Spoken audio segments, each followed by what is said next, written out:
Episode 8 picks up the night of Easter, where the Radiant Church of God is frantically looking for Sister Alice. Birdie is getting stitched up back in her house, and they've got a bunch of cars out looking for her, but they can't find her. And it's left Birdie alone with this mystery baby. But she wants to get word to Emily Dodson about baby, quote, Charlie. And Emily Dodson is at Della's house, and it's been decided that she's going to stay there for the night. It leads the two to have a conversation where Emily says that in a way it's going to be a relief when she gets sent to the gallows, because she knows how she looks to the jury. And if she were in their place, she would look at her the same way. But the truth is, she's just a woman who's mourning the loss of her child and wants her child back. That same night, Della goes to meet with Perry, Hamilton Berger, and Detective Drake. And they're going over the plans on what they're going to do in court the next day. And Perry really wants to call Detective Ennis to the stand and pin him down on this. He's got all the facts, he's got all the information, and he could force him to get a confession on the stand. But Hamilton Berger says nobody confesses on the stand. It never happens. And the more that Hamilton Berger hammers this point home, the more that Perry is getting upset because he knows that Ennis did it. Perry then looks at Drake and says, "Did you feel like you were about to break on the stand?" And Drake says, "No, you were drowning out there. I threw you a lifeline." Berger's advice is to rest the case. He tells Perry, "You've already got the jury looking at the $100,000. There's your reasonable doubt. Don't call anybody else." But that's not what Perry wants to do. He wants to hammer Ennis for this, even though to a lot of people it's going to look desperate. And after Berger leaves, Drake looks at Perry and says, "You know he's right. You only go in on Ennis if you know you've got him, and you don't have him." And that's when Della speaks up saying that they should call Emily to the stand. And everybody thinks that's a terrible idea. When Perry goes outside to get some air, Della comes out and tries to plead her case about why Emily should take the stand. And she brings up how she's even been prepping her a little bit, and she's ready to take the stand, and she deserves her voice to be heard. But Perry, feeling the pressure of this case, ends up lashing out at Della, and at one point brings up her girlfriend, saying, "What, you didn't think I didn't know?" And Della says, "No, I thought you knew. I just didn't think you'd ever throw it in my face like this." It gets pretty awkward, and Della says, "I'll type up some questions for Emily once you come to the realization that it's the right call to call her to the stand." And then Della leaves. And while those two were having it out outside, Drake was inside calling his wife, giving her an update on the case, but also looking in the classified ads for new jobs. The next morning before court, Perry ends up calling Pete to meet up because he's just about out of moves. And he really needs Pete's help. And Pete says, "So we're just going to rush past an apology, huh?" And Perry kind of apologizes, saying he knows how hard Pete works and how he just hasn't been himself lately. But Pete says, "No, maybe this new you is you." But Pete also says, "All right, what do you need?" And Perry gives him instructions. Perry then goes to court where he does end up calling Ennis to the stand, and he does what Hamilton Berger told him not to do. He tries to grill him on the stand, and he points out all of the facts. But just like Hamilton Berger said, Ennis doesn't break on the stand. It gets to the point where Berger actually stands up in court saying he's not going to break Mason, and in fact, he doesn't.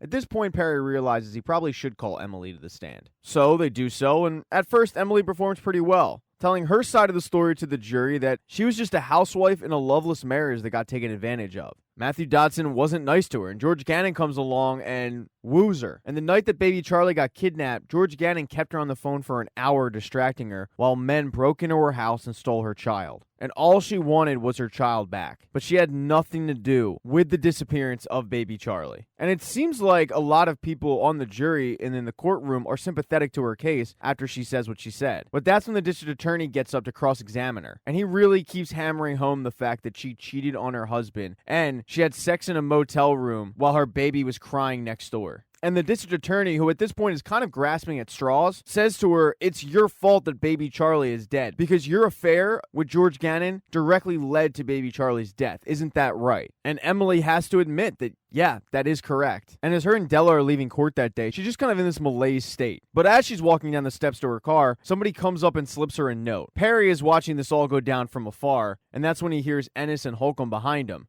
And Ennis says, "You know, you put on quite a show in there. It almost made me feel sorry for her." And Perry says, "You know that she didn't do it. We all know that she didn't do it." And that's when Ennis looks at Holcomb and says, "Hey, didn't he say something about catching the real killer of baby Charlie at the start of this thing?"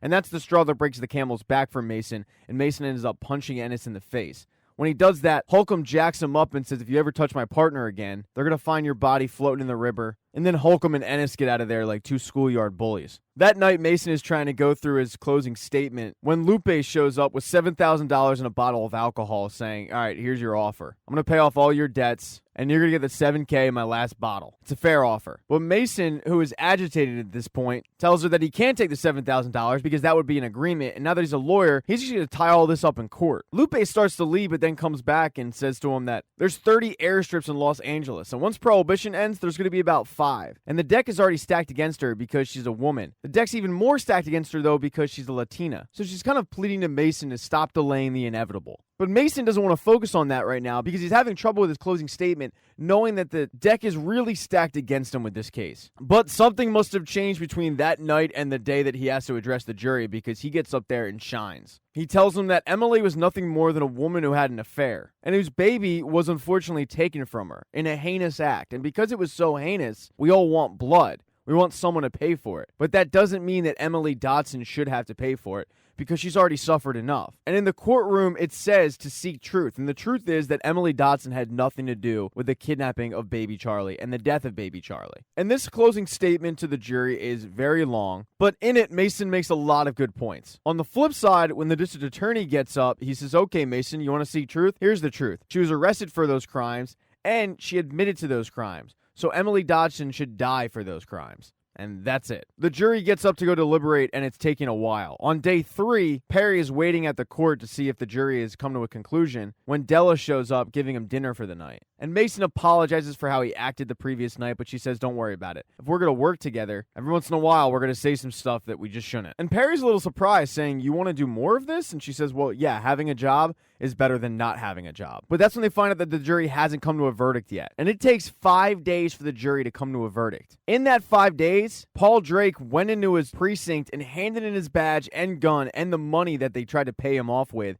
and quit. But on the 5th day, everybody shows up back in court, including the media, and the judge has a note from the jury that he's going to read, and he doesn't want to be interrupted. And the first line of the note is, I'm sorry, we tried. And that's when reporters start getting up, frantically leaving the court because they know what's going to happen, and they're trying to get word to the editor. And the news is that the jury is deadlocked, and it forces the judge's hand to come down with a ruling of a mistrial. Now, it's not the ideal situation. The ideal situation would be if Emily Dotson was acquitted, but it's pretty damn close. And it leaves the district attorney fuming mad, giving a death stare to Mason as he's leaving. And Mason's thrilled because in a way he kind of just won his first court case. Now both Mason and the district attorney go outside and address the media. And the district attorney is playing it off like it's not a big deal. There's always somebody on the jury that wants to be a contrarian.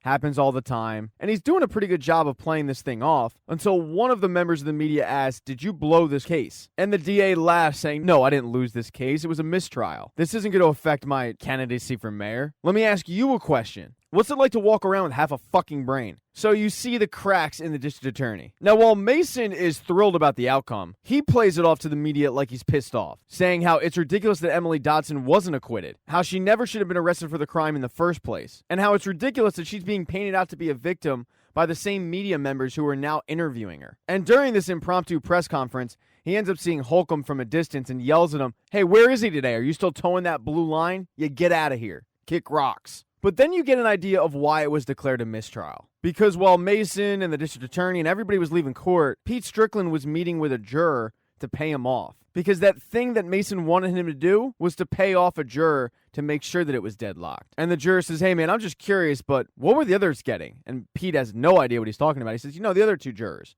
I just want to make sure I'm getting what they got. And that's when Pete realizes, holy shit, Mason did it. We never needed to pay this guy off in the first place. Mason actually had this jury deadlocked. So that night, Pete goes to meet with Della, Mason, Emily, and they're all kind of celebrating this mini win. But Pete gets up to get some air, and it's clear that something's on Pete's mind. So Perry follows him out and says, all right, what is it? And Pete tells him, I'm going to go work for Hamilton Berger's office. Mason thinks he's joking, that this has to do with money. So Mason says, all right, name your price. He says, no, it's steady work. I'm going to go work there. He's going to make me lead investigator. And Mason can't believe it. He goes, Pete, I need you here with me. But Pete says, no, you don't need me. You've got Drake now. Berger told me they're going after the money. And they're basically following the case that Mason laid out in court, trying to pin this on the Radiant Church of God. So no matter how hard Mason pleads with Pete, Pete's mind is made up. He's leaving. And now that Emily is a free woman, she opens that card to find a baby's footprint. So she heads to Sister Alice's place where Sister Alice isn't there, but Birdie is. and Birdie tells her how Sister Alice is still missing, and this is the longest that Sister Alice has ever been away from Birdie. But all that Emily really cares about is this, quote, baby Charlie. And when Birdie brings her, quote, baby Charlie, Emily notices that it's not her child, pointing out the arms, the different colored eyes, but that's when she decides to just go with it. So we pick this up a couple months after the trial, where Mason has come to his senses and agreed that Lupe's offer is fair. He leaves her a note saying the offer was fair, take care of the cows, and the Mason family farm now belongs to Lupe.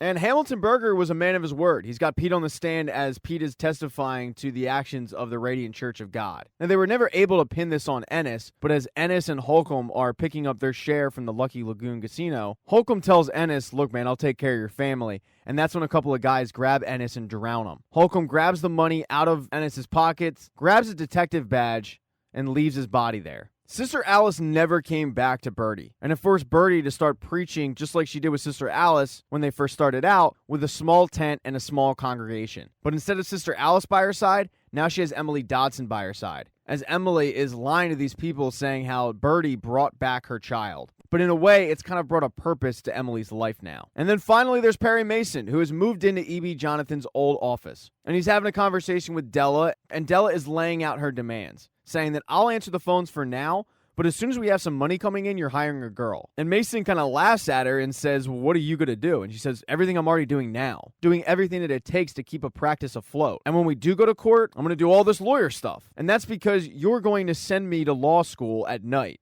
And in 2 years, when I become a lawyer, it's no longer Mason and Associates, it's Mason and Street. And Drake is in the background loving every minute of this, egging her on to get more. But Mason kind of shoos them both off, saying, yeah, we'll talk about this later because there's a client outside. And the client says that she's in trouble, but the big thing is she can pay the retainer. So they have their first client post-Dodson case. But after Mason meets with this client, he ended up heading down the coast because Drake ended up looking into something for him and getting an address of where Sister Alice is. And she's working as a waitress in a diner. And when Sister Alice sees Mason, she's shocked. She's changed her hair color, and she definitely wasn't expecting to see him.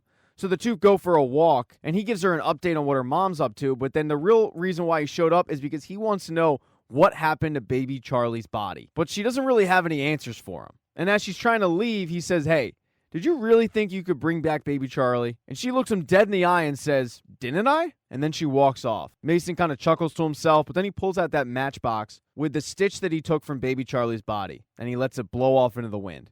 And that's how season 1 of Perry Mason ends. Thank you so much for getting this point of the video. I really appreciate it. Please consider subscribing to the channel. If you like the video, hit a thumbs up. If you don't, hit a thumbs down. If you know somebody that needs a recap of Perry Mason Season 1, there's a share button for a reason. I don't check the comments because normally the comments on YouTube are a cesspool. So if you wrote something nice, I really do appreciate it. Just don't take offense if I don't get back to you. Oh, and if you want my opinion on stuff, check out my podcast, Scene Invaders, wherever you listen to podcasts. It's on there.